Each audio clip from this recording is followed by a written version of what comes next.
काफ़ी तेज़ी से चुनाव अभियान चल रहा है, चुनाव प्रचार चल रहा है और इसी क्रम में प्रधानमंत्री श्री नरेंद्र मोदी जी, दुनिया के सर्वाधिक लोकप्रिय नेता और भारत के यशस्वी प्रधानमंत्री। और हम लोग को ऐसा लगा था कि हम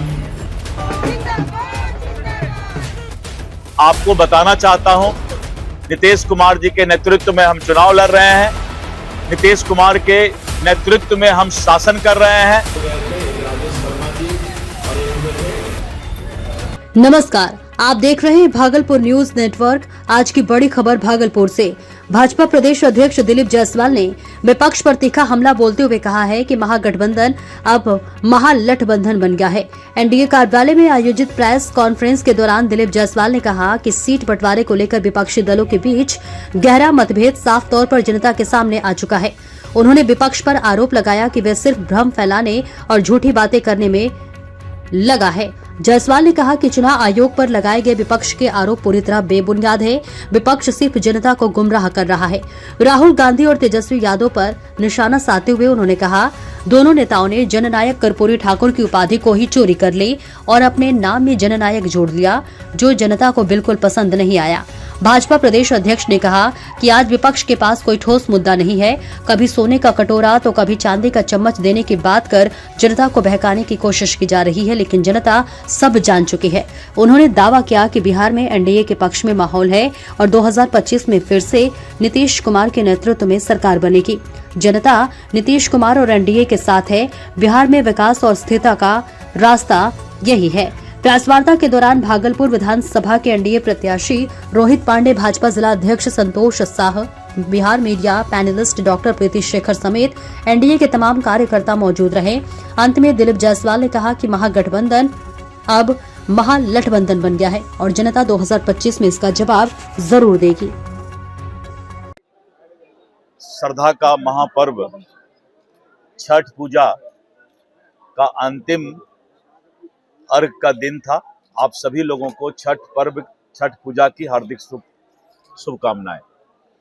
बिहार विधानसभा का चुनाव अब काफी तेजी से चुनाव अभियान चल रहा है, चुनाव प्रचार चल रहा है और इसी क्रम में प्रधानमंत्री श्री नरेंद्र मोदी जी, दुनिया के सर्वाधिक लोकप्रिय नेता और भारत के यशस्वी प्रधानमंत्री, उनका चुनावी अभियान भारत रत्न जननायक श्री कर्पूरी ठाकुर जी के गांव में कर्पूरी ग्राम समस्तीपुर में जाकर और उनके श्रद्धांजलि उनको अर्पित करके उन्होंने चुनावी अभियान का शुरुआत किया और समस्तीपुर के बाद बेगूसराय से उन्होंने अपने चुनाव प्रचार का शुरुआत किया।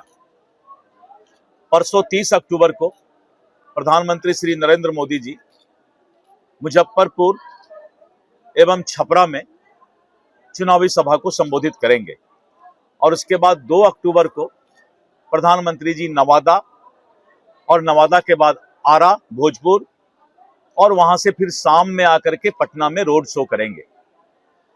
और वहीं पर जो हमारे सामने महागठबंधन विपक्ष है, जिसको हम महालठबंधन बोलते हैं, और सीट बंटवारा से लेके आज तक आपसी मतभेद और जो उनका चेहरा है वो जनता और मतदाता ने देखा और उसके बाद जो वोट मतदाता पुनरीक्षण का कार्यक्रम चल रहा था और उन लोगों ने एक यात्रा निकाला था, वोट चोरी करने का यात्रा, चुनाव आयोग पर उन्होंने आरोप लगाया था। लेकिन राहुल गांधी जी, तेजस्वी जी ने एक तरफ प्रधानमंत्री नरेंद्र मोदी जी कर्पूरी ठाकुर जी के गांव में जाकर जननायक भारत रत्न कर्पूरी ठाकुर जी को श्रद्धांजलि अर्पित किए, वहीं पर ये दोनों नेता राहुल गांधी जी और तेजस्वी जी ने जननायक कर्पूरी ठाकुर जी के जननायक के उपाधि का चोरी कर लिया। चले थे वोट चोरी से बचाने के लिए और कर्पूरी ठाकुर जी के जननायक की उपाधि चोरी कर लिए और राहुल गांधी और तेजस्वी यादव ने अपने नाम के पीछे जननायक लगा लिया। बिहार की जनता कभी भी इसको बर्दाश्त नहीं करेगी। लोकनायक जयप्रकाश नारायण और जननायक कर्पूरी ठाकुर जी के उपाधि को कोई भी चोरी नहीं कर सकता है और इनका चेहरा इस पर भी स्पष्ट नजर आया। आज विपक्ष के पास कोई मुद्दा नहीं है, विपक्ष के पास किसी तरह का कोई मुद्दा नहीं होने के कारण अब रोज वो जुमलेबाजी में लग गया है। जिस तरह से प्रधानमंत्री श्री नरेंद्र मोदी जी और नीतीश कुमार जी के नेतृत्व में बिहार का विकास हुआ, आज विकास पर किसी तरह का बहस करने के लिए, चर्चा करने के लिए विपक्ष तैयार नहीं है।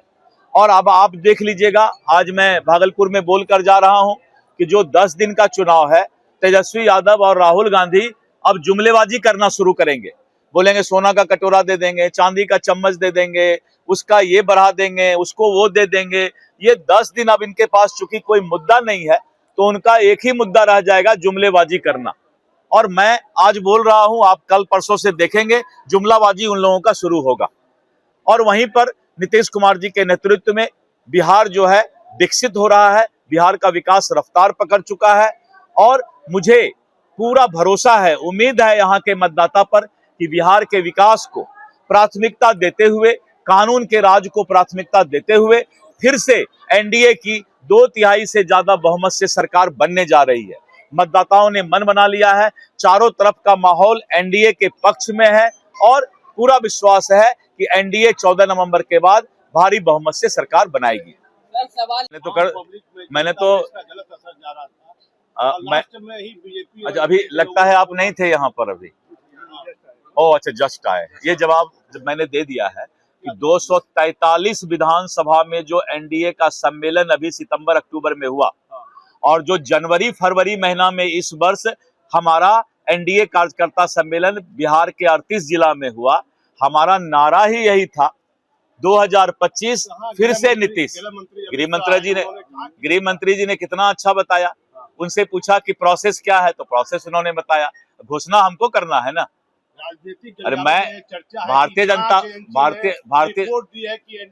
जनता पार्टी में प्रदेश अध्यक्ष 243 विधानसभा में इस बात का जवाब 2025 फिर से नीतीश। आगे का कोई सवाल हो? प्रदेश अध्यक्ष भारतीय जनता पार्टी का प्रदेश अध्यक्ष अभिभावक होते हैं। प्रदेश अध्यक्ष मैं आपको बताना चाहता हूं, नीतीश कुमार जी के नेतृत्व में हम चुनाव लड़ रहे हैं, नीतीश कुमार के नेतृत्व में हम शासन कर रहे हैं और 2025 फिर से नीतीश का हमने नारा भी लगाया है। और 243 विधानसभा में जो कार्यकर्ता सम्मेलन हुआ और जो जिला में एनडीए का कार्यकर्ता सम्मेलन हुआ, उसमें भी हमने 2025 फिर से नीतीश कहा है। इसलिए इसमें कहीं कोई सवाल खड़ा ही नहीं होता है।